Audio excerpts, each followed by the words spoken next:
Hi friends, আজকে যে ভিডিওটা চালু করতে যাচ্ছি সেটা হচ্ছে ট্রাইসেপ। ঠিক আছে, ট্রাইসেপ মাসাল। ঠিক আছে, এইটা হচ্ছে ট্রাইসেপ মাসাল। ট্রাইসেপ মাসাল বাইসেপের থেকে সবাই বলে যে অ্যাকচুয়ালি সেটাও ঠিক, বাইসেপের থেকে ট্রাইসেপ মাসাল যার যত মানে বেশি হবে তার মানে বডিটা দেখতে, মানে এই বাইসেপটা দেখতে খুব সুন্দর হবে। আর ট্রাইসেপ এইসব জিনিস রেডি করতে গেলে জিমে করতে হবে, পরিষ্কার কথা। প্রথম ভালোভাবে যেটা সত্যি সেটা বলে দিচ্ছে, আমার কাছে করে এমন কিছু আমার দেখে করে এটা তো কোনো লাভ নেই। যারা সবসময় মনে করবে ট্রাইসেপ মাসেল করবে, জিমের মেশিন যে আছে ওই মেশিনগুলো খুবই ভালো হবে। ঠিক আছে, আর জিমের সবথেকে বড়ো কথা, তোমাদের বাইসেপ ট্রাইসেপ বডি যাই রেডি করবে ট্রেনারের ওপরে কখনো কেউ যেও না যে আমি জানি আমি করছি। সবসময় ট্রেনার কথা শুনে করো, ট্রেনার ডায়েটটা শুনে করো। ট্রেনার মানে তোমাদের জিম তোমাকে একটা ভালো রেডি করে দেবে যদি তাকে তুমি টাইম দিতে পারো, তার কথা শুনে করতে পারো। ঠিক আছে, আচ্ছা আমি যেটা দেখাচ্ছি, যেটা যতটুকু জানি ততটুকুই দেখাচ্ছি। টাইলসের মাসাল, টাইলসের টাইপ দেখে নাও। যারা প্রথম চালু করবে ঈদ দিয়েই করবে, আমি সবাইকে বলি সবসময় ঈদ দিয়ে যেটা করবে, একটা কিছু তো সাপোর্ট দেবে, দিয়ে দিয়ে সাপোর্টটা দিয়ে 2 3 4 5 5টা দেখাবেন। এরকম করে তোমরা 5টা দেখালাম, এরকম করে তোমরা মোটামুটি 8-20টা করে 3 সেট করো। ঠিক আছে, দু হাতে, কিন্তু আমি এক হাতে দেখালাম, দু হাতে করবো, কারণ এক হাতে টাইস হবে, এক হাতে কী হবে, তাহলে দু হাতেই দেখালাম। ঠিক আছে, এক হাতে করবে, তারপরে এক হাতে করলে, এটা হলে 1 সেট 20টা, আবার করলে 2 সেট, এরকম নিয়ে 3 সেট করো। ঠিক আছে, আর এটা একদিনে করো না, কোনো একটা জিমের সাথে খেলো। মেইন জিম কী কী আছে বলে দিচ্ছি: বাইসেপ, চেস্ট, শোল্ডার, এই তিনটের সঙ্গে 3টে পার্ট রেখো। ট্রাইসেপ, ফোরআর্মস, আর কিছু একটা রেখে দিও। ঠিক আছে, আচ্ছা একটা দেখালাম, আর আরেকটা দেখাচ্ছি, সেটা ভালো হবে, অল্প দিয়ে দেখাচ্ছি। যেটা করবে সাইড দেবে, এই দেবে, এই মাথার উপরে নেবে, দেখো ভালো করে বুঝতে পারবে।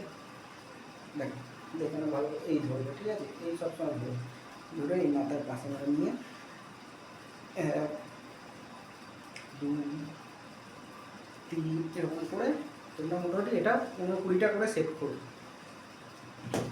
3 সেট করো, 15-20টা করে। ঠিক আছে, এটা 2 নম্বর গেল। ঠিক আছে, এই দুটোই আপাতত করো। যারা ট্রাইসেপ রেডি করতে চাইছো ভালোভাবে, মোটামুটি টাইম লাগবে, 3 মাসের রেডি হতে একটু টাইম লাগে, বাইসেপের থেকে ট্রাইসেপে বেশি সময় লাগে। এরকম করে আপাতত ভালো হবে। অন্য কোনো একটা জিমের সাথে করো। ঠিক আছে, বলে দিচ্ছি, মানে কোনো একটা, এটা তুমি করতে পারো, তোমার এটা সব থেকে বেটার হবে বাইসেপের সাথে। বাইসেপের যে জিমটা করছো তার সঙ্গে যদি ট্রাইসেপ করো খুবই ভালো হবে, তোমাদের তাড়াতাড়ি গ্রোথ হবে যাকে বলে। চেস্টের সঙ্গে ট্রাইসেপ করতে যাবে না। ঠিক আছে, চেস্টের সঙ্গে অন্য একটা কিছু করো, বাইসেপের সাথে ট্রাইসেপটা করো, ভালো হবে, তাড়াতাড়ি তাড়াতাড়ি সময়ের মধ্যে হয়ে যাবে। আচ্ছা, এবার প্রোটিনটা বলি, সবসময় বলি প্রোটিন খাওয়ারে 50% তোমাদের প্রোটিন, 50% প্রোটিন তৈরি, 50% তোমাদের খাওয়ারেই বডি হবে, সবসময় মনে করবে। ঠিক আছে, খাওয়ারে তোমাদের 50% খাবারে তোমাদের বডি তাড়াতাড়ি বাড়বে। জিম করে যদি রেজাল্ট দেখতে যাও, প্রোটিনটা তোমাদের মেন যাকে বলে। ঠিক আছে, প্রোটিনটা হচ্ছে আমাদের মেন। যারা অরিজিনাল ফিট থাকতে চায় তাদের অরিজিনালি হচ্ছে জিম করলে প্রোটিনটাই মেন। তাদের মেন বলতে সবই মেন, প্রোটিনটা আসল। ঠিক আছে, আর প্রোটিন খেতে চাইলে তোমাদের মাছ, মাংস, ডিম, এগুলো তো বলি, সয়াবিন, পনির। এবার কীরকম করে খাবে, আমি পনির বললাম বলে যারা মানে মোটা থেকে জিম করে রোগা হতে চাইছো তারা পনির খাবে না। পনিরটা বললাম হচ্ছে যারা রোগা থেকে মোটা হতে চাইছো, জিম করে রোগা থেকে যেমন 50 কিলো 60 কিলো বডি, আমিও জিম করে 80 কিলো হবো, তাদের জন্য পনির, বাদাম।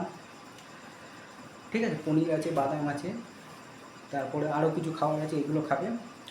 আর যারা মানে খুবই ফ্যাট হয়ে গেছো তাহলে চিন্তা করছি আমরা লো ক্যালোরি, ফ্যাটে সবসময় চিন্তা করবো লো ক্যালোরি। আর তোমাদের রোগাদের সবসময় চিন্তা করবো হাই ক্যালোরি, হাই। ঠিক আছে, এবার যারা প্রথমে ওয়েট বাড়িয়ে নিচ্ছ তাদের লো ক্যালোরি খেলে তো তারা মানে এনার্জি পাবে না, কিছু পাবে না, গায়ে জোর পাচ্ছি না, এটা তো মনেই হবে। ঠিক আছে, তাদের ক্ষেত্রে বলছি, যারা মোটা থেকে হচ্ছে তাদের ক্ষেত্রে তোমরা শুধু হোয়াইট এগ খাবে। হোয়াইট এগ শুধু বলতে না, কোনো কিছু খাওয়ার সঙ্গে হোয়াইট এগ খাবে, ভাতটা অল্প খাবে। আর ডাল খেতে পারলে তরকার ডাল খাবে, তরকার যে ডালটা আছে গ্রিন মুগ ডাল, ওইটা ভালো আছে, মুগ ডাল এগুলো ভালো আছে। এগুলো বেশি পরিমাণে খেতে জন্য, এগুলো ক্যালোরি আছে বেশ কিছু, খাবে, কিন্তু ওগুলোই বেশি তোমাদের ভালো। মাছ খাবে, মাংস খাবে, মাংসগুলো সবসময় বলি চিকেন ব্রেস্ট, খাসির মাংস খেতে দেবে না, খাসির মাংস প্রচুর পরিমাণে ক্যালোরি থাকে। আর রোগাদের যে ক্ষেত্রে যারা বলছি তারা খাসির মাংস খেতে পারো, কোনো অসুবিধা নেই। চিকেন খেলে যে কোনো পার্টস খেতে পারবে, কোনো অসুবিধা নেই। চিকেনের তোমাদের শুধু ব্রেস্ট খেতে পারবে, কোনো কথা নেই। এগুলো খেয়ে আপাতত বডি তোমরা ভালো বানাতে পারবে। টাটা।